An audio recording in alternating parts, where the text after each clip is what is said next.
and welcome to QuiltMoxie the Podcast, where QuiltMoxie meets Craftsy.com, an online community dedicated to providing the best education and resources for crafters. Join me, Ariana, your host, and come along on my video journey where I participate in the Craftsy online classes and community. Meet up with us online at QuiltMoxie.com or at your favorite hangout, Craftsy, Ravelry, Facebook, Twitter. Check the credits at the end of the show for more. You can also subscribe to our mailing list to get your next and every episode with show notes delivered directly to your email as soon as the episode is available. It's as simple as dropping your email address and checking Receive Podcast by email.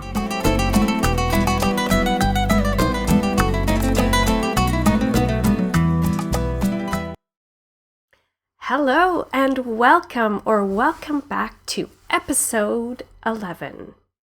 And today we have 5 Craftsy classes that I'm going to go through. The first, which is the Crazy Lace cardigan beside me that I've completed, was from the class by Myra Wood, which I combined with the class by Amy Herzog, Knit to Flatter. Then we're going to go into lace, and I've chosen 3 lace classes from Craftsy to learn how to knit lace shawls. The first one we began earlier, and it is with Romy Hill, New Directions in Lace. And the other 2 are by Laura Nelkin. The first one is called Knit This Mastering Lace Shawls. And the other one is Knitting with Beads. Yes, we are going to be adding beads to our lace. I'd like to do a little demo, and I'd like to wrap up today's episode with a little bit of chit-chat. So let's get started. Let's get started right away. Finally, I have completed the Crazy Lace cardigan that we've been talking about for quite a while. The last time you saw me steeking, or actually cutting the steek of the cardigan, which is right beside me. Now the camera cannot capture the full cardigan, so what I might just do is add some pictures here to show you the entire cardigan. But what I'd like to go through is what I ended up doing after I cut the steek. Now I had mentioned the last time that I wanted to try to cover up the steek by knitting over the steek, and I had showed this sample swatch where you see the white area here, and it basically covers the steek that's underneath. And this is sort of the button band area. And because I'm not going to knit it in white naturally, but it was just to show what the technique that I was going to use. And I did do that, and it did work. And on the cardigan, if you'll recall, there was some sort of issue with lining up my lace so that it would center properly along the button band, and I had mentioned that I was going to try to sort of fudge it, which I did, and I think you can barely tell. In fact, I cannot tell where I did it at this point. The other thing that I did with the Crazy Lace cardigan is I added these buttons, which are basically crocheted buttons. I just crocheted a motif around some of the, I guess they're like big stitch markers, the little circly rings, this plastic rings. So I just crocheted around it because part of the Knit to Flatter class by Amy Herzog, she gave suggestions on what to do to make a garment that is going to enhance the shape that you have. And part of enhancing the shape that I had with this Crazy Lace cardigan was to have buttons that were not, they were not obtrusive. Anyway, I ended up crocheting some buttons. Maybe I just wanted to crochet some buttons, who knows. So here they are. And I can always replace them by other buttons later. I'm not sure what I'm going to do. You'll remember that I had the bell sleeves that I wasn't too sure about, but you can judge for yourself. I did post the final pictures, so you can see me wearing the cardigan. You can decide for yourself whether or not it flatters my particular shape. I'd like to turn the cardigan inside out to show you some of the finishing details, and you can see how I faced the steeked area on the inside. All right, so we're back, and I've turned the cardigan inside out, and now that I'm looking at it, I think it looks pretty good inside out. I'm not even sure. It might even look good enough to wear inside out. It's kind of cool the way the pearl stitches look on this side, and the fact that I used ribbing on the sleeves makes it totally reversible for the sleeve area. Anyway, what I wanted to show you here was the facing that we had talked about. And here is my little sample swatch, and you can see that this band here that goes along either side of the button band is actually that sort of facing that covers up the steeked area, which I find is a really nice treatment on the inside of the cardigan. The other thing that I did do for this cardigan, because it is crazy lace, it was very, very stretchy. So around the collar area, to reinforce the collar so that it would sit nicely on the shoulders, I did a crochet. Let's just give a close-up to the camera. I reinforced it by doing a crochet stitch along the collar. So I'm going to bring this to the camera. Hopefully you can see that. So there's the crochet reinforcement stitch so that the collar would fit nicely. All in all, it was a fun project. I had a lot of fun in Myra Wood's class. I learned a lot. And I have a cardigan now. When I did ask Amy Herzog from the Knit to Flatter class for some advice on how to adapt the Myra Wood pattern, part of her class is basically to knit your garment in pieces and then sew them together to get a really nice fit for the Knit to Flatter class instead of going top down with no seams, basically. So what I'd like to do is maybe do another cardigan or another garment following one of the patterns in the Knit to Flatter book by Amy Herzog in a future episode. So stay tuned for that. We're not going to close the door on the Knit to Flatter class yet.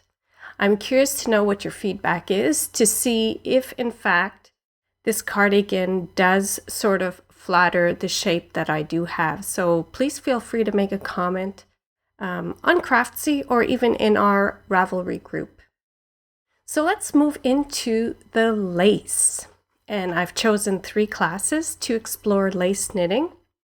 The first one is the Romy Hill class, New Directions in Lace.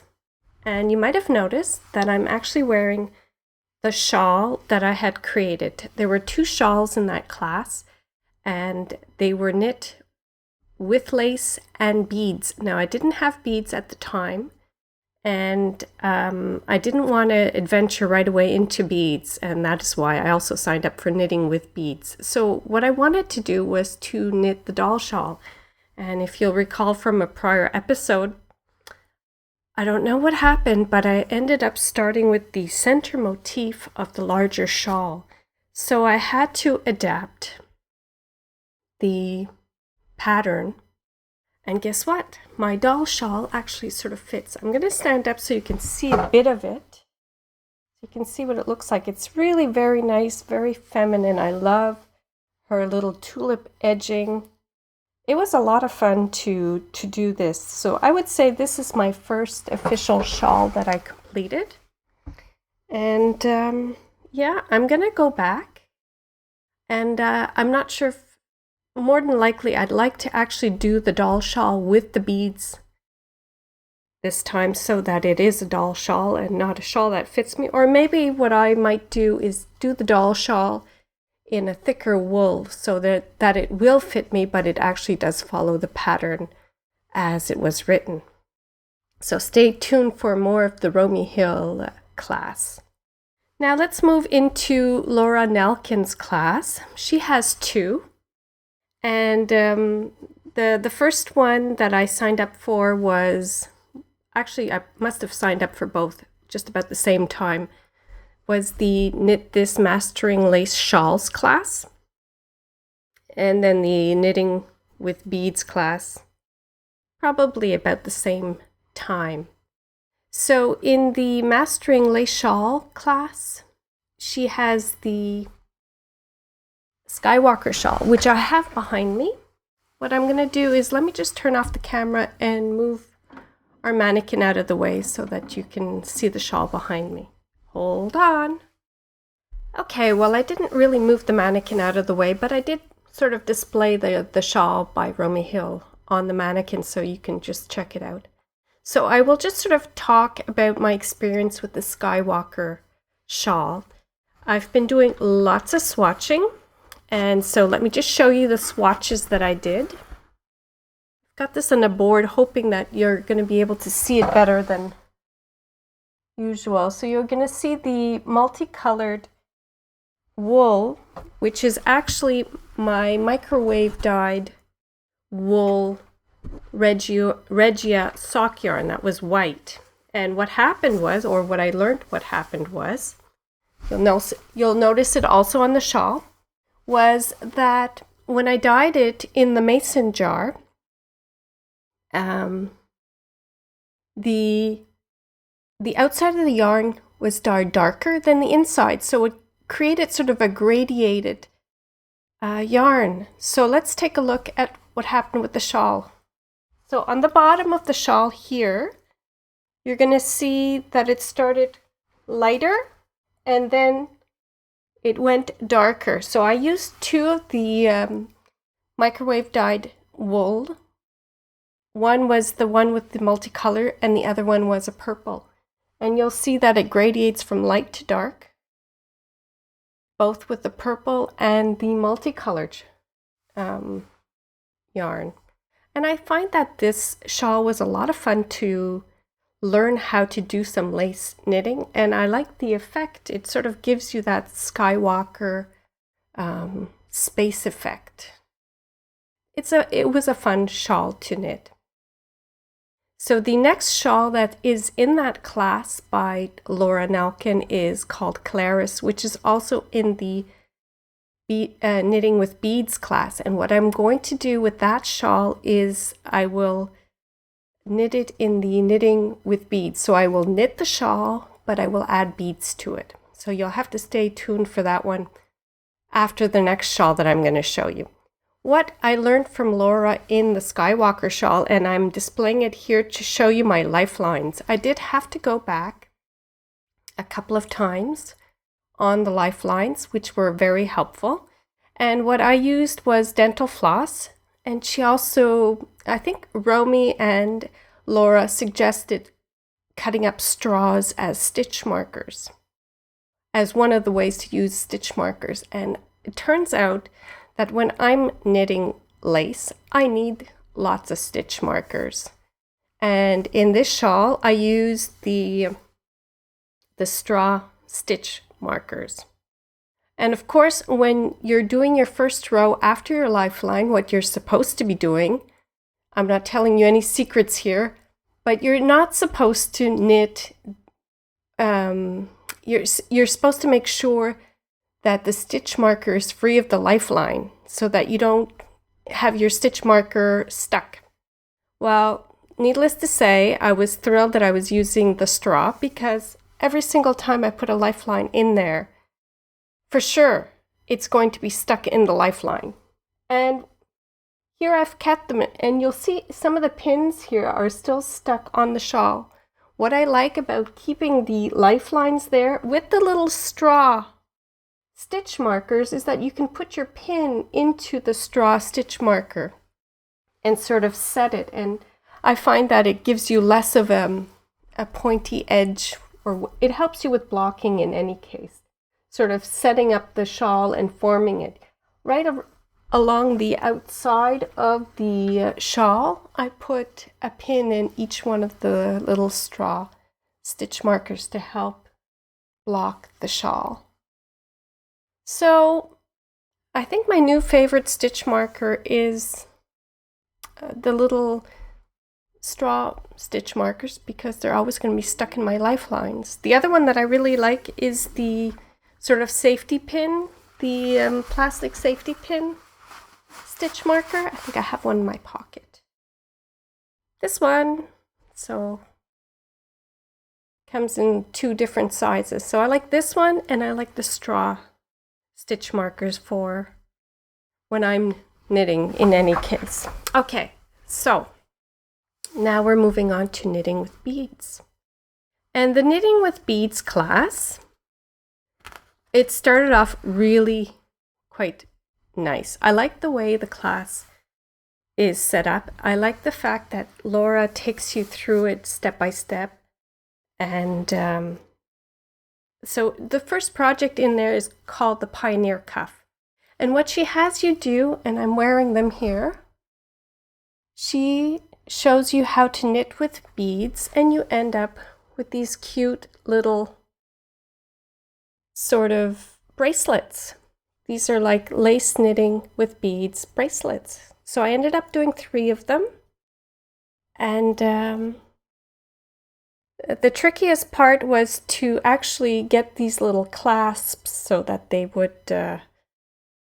Anyway, I had some lying around in my sewing gear, but that wasn't my first stop. My first stop was at all of our little shops around here looking for clasps. I ended up buying a whole bunch, but they just didn't suit the purpose, and I ended up taking something out of something I already had. If you do take this class, Craftsy has some of these beads and clasps and Pioneer Cuff kits already available that Laura herself had put together so that you can practice doing it, and you get a little bracelet. They're a lot of fun. I ended up doing stuff with the crochet hook, of course. What Laura doesn't show you is what I added here. I added a sort of a line of beads along the top of the cuff, hoping that it was going to straighten it out.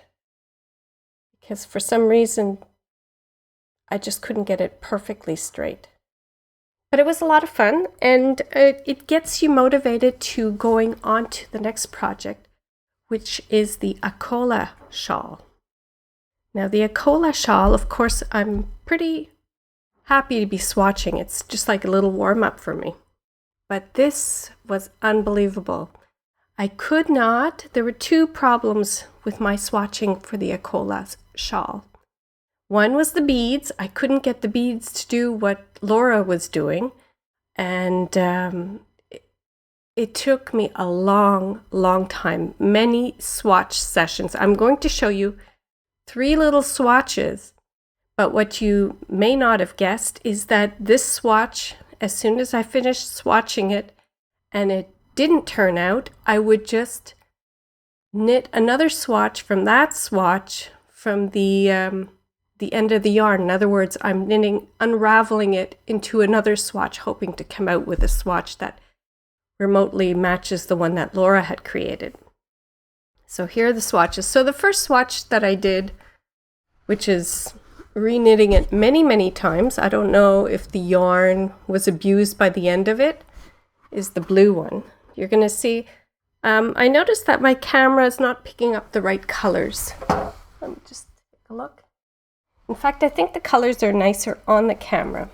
But in any case, on the bottom, you start off and you're knitting without any beads, and then you try to add beads.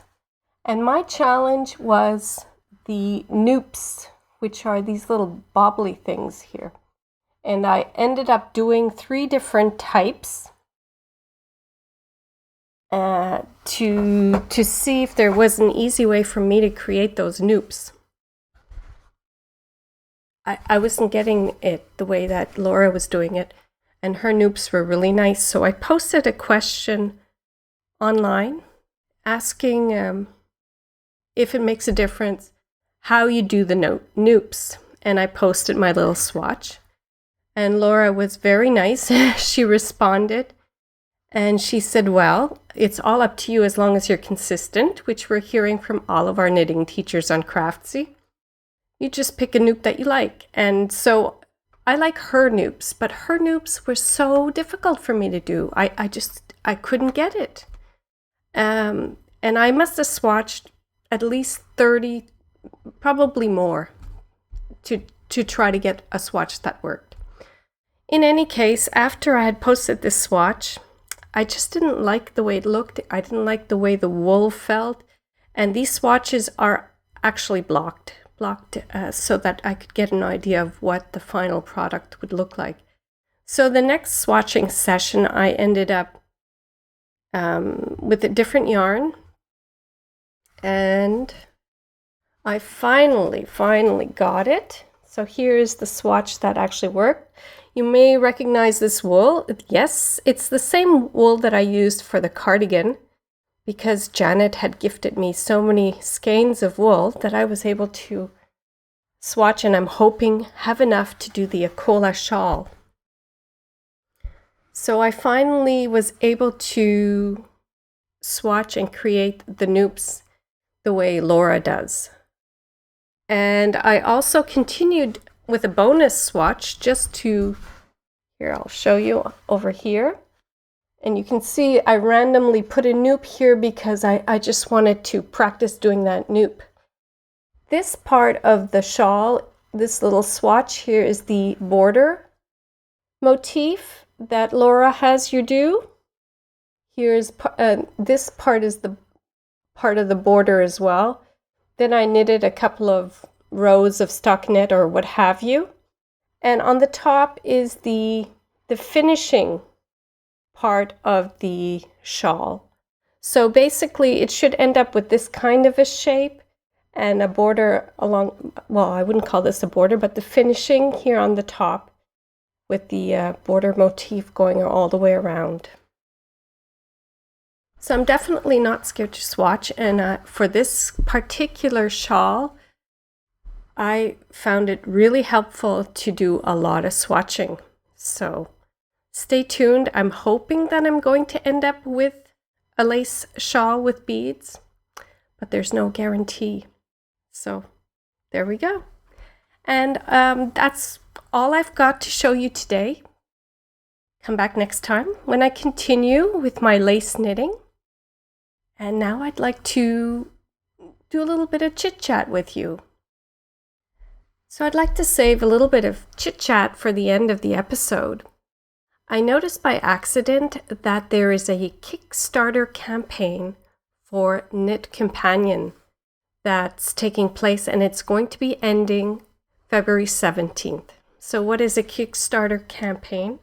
Well, it's a form of crowdfunding that's online. And basically, I would say it's very similar to PBS funding when you're paying for your public television.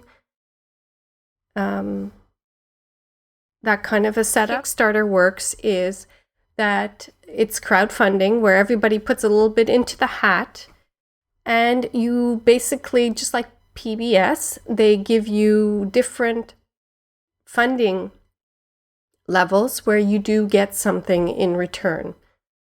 And in the end, KnitCompanion will either collect enough money or not to do their KnitCompanion for the Android market.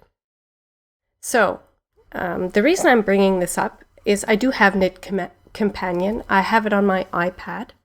And I love it. I don't know it inside out, but I know that it's an amazing product. And I'd like to encourage you to check out the Kickstarter campaign for KnitCompanion. Whether or not you, even if you don't knit and you don't have an iPad and you don't have an Android, I think you should check out the Kickstarter campaign. And I have 3 reasons.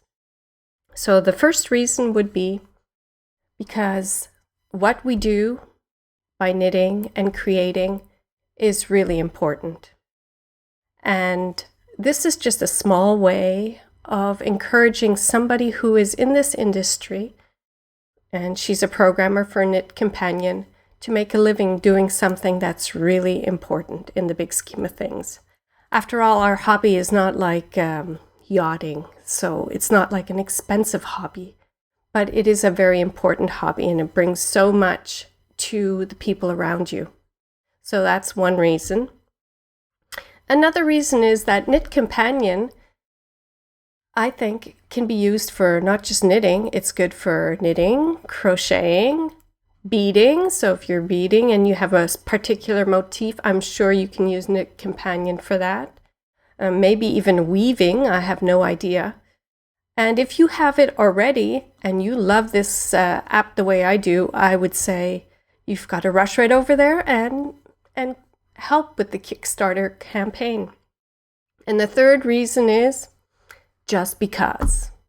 I mean, why not? What is the big deal? Just because. You don't need a reason. So I think that all our knitting buddies who are on Android should have KnitCompanion as well, if they choose to. And they may not even know anything about KnitCompanion because guess what? There is no KnitCompanion on Android, so they don't know why they should contribute. But if we are currently KnitCompanion users, we know how wonderful this product is and how much it helps our knitting. So what I did was, before I put this podcast together, I wanted to go to the Kickstarter campaign. I've never, ever supported a Kickstarter campaign, but this one I knew I had to. So I just wanted to try it out. I did that before I recorded today, and I contributed all of $1. I just wanted to see how it works. And it's really, really easy. You go there and put in your dollar. You can select more if you want. And you can always change your mind at any time and up it. And I would love to be able to up it to whatever is required. So Sally, who is the programmer who put the campaign together, has till February 17th to raise all of her funds in order to create the KnitCompanion app for Android. So why don't you just click on Kickstarter and contribute $1 if you have $1. It works through the Amazon payments program. So you will only pay if the campaign is a success. So try it out for even $1.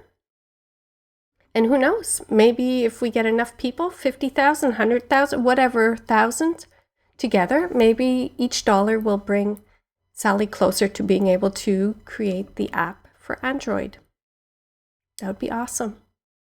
Everything, all the links I will include in the show notes so that you can easily get there.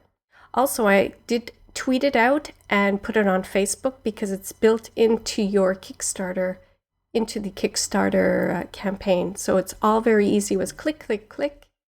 And we can support Sally in her endeavor to help us get KnitCompanion for all our knitting friends, crocheting friends, beaders, weavers, etc. Cross stitch. Try it out. So the other thing I wanted to mention in our chit chat section is our Craftsy contest. I am so excited.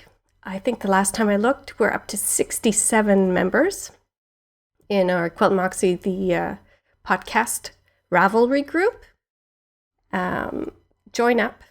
All the information is written there. You just have to go into our Ravelry group, join the group, pick a Craftsy class that you would either like to take or have taken and tell us which one is your favorite. And then click on the link and you're subscribed to win a free Craftsy class. Once we reach 100 members in our group, Craftsy will let us know who is going to be getting the free Craftsy class of your choice. So that would be awesome. That's it for this week. I'm going to put the demo in and then have that follow with the credits. So today I'd like to demonstrate another option in Crochet Cast-on. This one gives you a nice stretchy crochet cast on.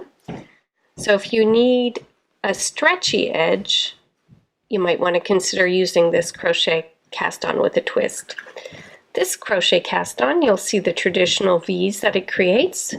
But if you just turn your knitting needle a smidge, you'll see that they are duplicated on the other side. So it's a truly reversible crochet cast on, and it's very, very stretchy. So there you have it. So let's get started. To begin your crochet cast on, you're going to need one crochet hook and a cast on needle. You're going to place a slip knot onto your crochet hook. It starts very similar to the traditional crochet cast on. The first and last stitch of anything seems to have its own little peculiarities, and it's the same here. So the first stitch is a little bit awkward. Not difficult, just a bit awkward. So to do the crochet cast on, the super stretchy crochet cast on, you're going to place your crochet hook crosswise on top of your needle. This is how it's going to go.